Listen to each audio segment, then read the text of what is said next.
Okay, today we're going to talk about concentration of solutions.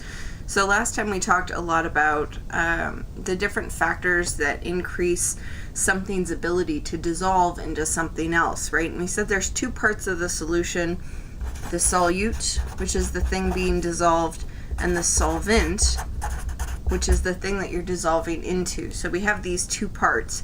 And when we're measuring the concentration of a solution, we're looking at how much solute we have in the overall solution.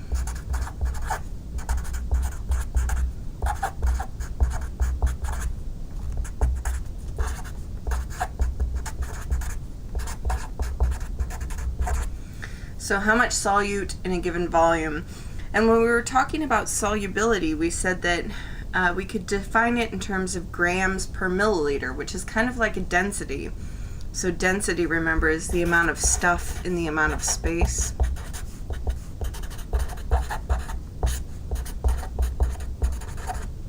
And concentration is similar, but in chemistry, we like to use, instead of the mass of things, which is useful when we're making solutions, when we're talking about how much of the solute is in solution, we like to use the term moles. So I want to talk a little bit about a mole.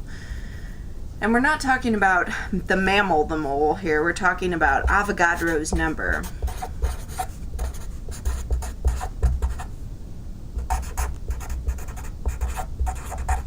Avogadro refers to Amedeo Avogadro, who was an Italian chemist, and he studied gases, so we talked about him before when we've talked about gas laws.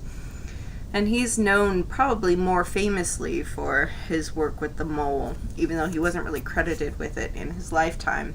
So Avogadro's number is 6.02 times 10 to the 23rd of whatever it is that we're talking about. So, for instance, if I'm talking about atoms, 1 mole of atoms is 6.02 times 10 to the 23rd atoms. Okay, so that's a huge number, and it's really hard to get your head around how big that is. But because we're chemists, we deal with things that are super teeny tiny, like atoms and molecules. And so we're talking about things that are really tiny, and even in a small sample of them, there's still a lot of them. So we can talk about 1 mole of those things. And we'll get into more detail about this when we talk about chemical reactions later on. But for right now, I wanted to introduce it because it's the SI unit for how much or how many things we have. So we, as chemists, use a mole like a dozen.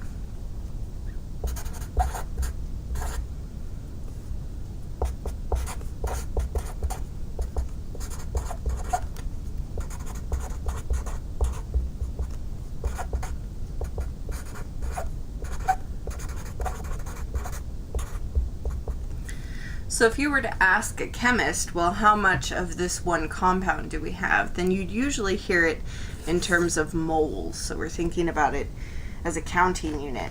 Now the mole, we can abbreviate mole, and I think this is kind of silly. You know, each of the units has an abbreviation. So mole can be abbreviated just MOL. So dropping that E makes a big difference. So I tend to use the two interchangeably. They mean the same thing. They mean that it's 6.02 times 10 to the 23rd, whatever it is that we're talking about. So if I said I had 1 dozen donuts, you would know that that means that I have 12 donuts. Or if I said that I have 1 ream of paper, then that means that I have 500 pages of paper.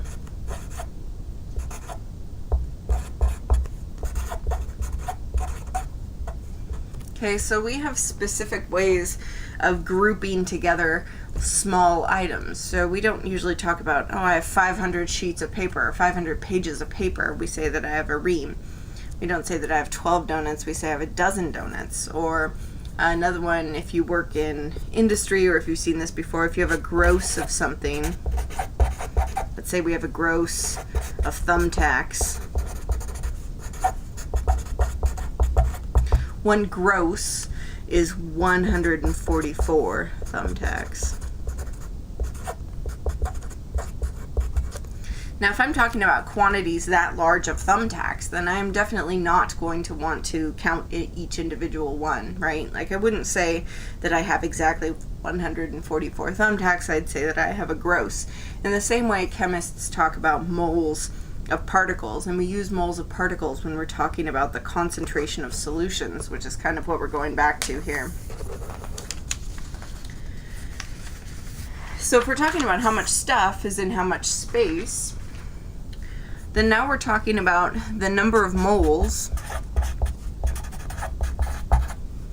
So how many groupings of 6.02 times 10 to the 23rd of the atoms or molecules or particles of our solute, which again is the thing that's being dissolved, is in 1 liter of solution. So this is a 1 here. So if we have the number of moles of solute per liter of solution, that tells you how much stuff is in the total amount. And this gives us a quantity called molarity. So the molarity of the solution, and we abbreviate molarity with capital M, and that gives us our concentration. So the way that we would see this, if you have a bottle in a chemistry lab, for instance, so if we have a bottle here, if everything's labeled properly, which it should be, then there would be some label on this bottle to tell us what it is, and it might say that it's 6.0 molar of whatever we're looking at here. Let's just say it's hydrochloric acid. So we have a bottle of hydrochloric acid. The concentration is 6.0 molar solution. That's the molarity of it. What this means then is that I have 6.0 moles of your solute, HCl, in 1 liter solution.